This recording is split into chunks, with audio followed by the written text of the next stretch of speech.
സ്കൂളിൽ പഠിക്കുന്ന സമയത്ത് എന്തെങ്കിലും ഒരു പ്രോഗ്രാമിന് കയറിക്കോട്ടെ എന്ന് ചോദിക്കുമ്പം അപ്പൻ്റെ ഒരു സ്ഥിരം ഡയലോഗുണ്ട്, ആദ്യം നീ പോയിരുന്ന് പഠിക്കുക, പിന്നെ മതി നിൻ്റെ ഡാൻസും കൂത്തുമുണ്ട്.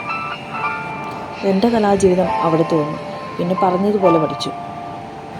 പിന്നെ ജോലി, കല്യാണം, കുഞ്ഞ്, കുടുംബം, പ്രാരാബ്ദം, തിരക്ക് പിടിച്ച ജീവിതത്തിൻ്റെ ഇടയിൽ പിന്നെ എവിടെയാണ് സമയം? രസം ഇതൊന്നുമല്ല. അന്ന് പഠിക്കുക എന്ന് പറഞ്ഞുകൊണ്ടിരുന്ന എൻ്റെ അപ്പൻ ഇന്ന് എൻ്റെ കൊച്ചൊരു ഡാൻസ് കളിക്കുമ്പോൾ അവളെ കൈയടിച്ച് പ്രോത്സാഹിപ്പിക്കാറുണ്ട്.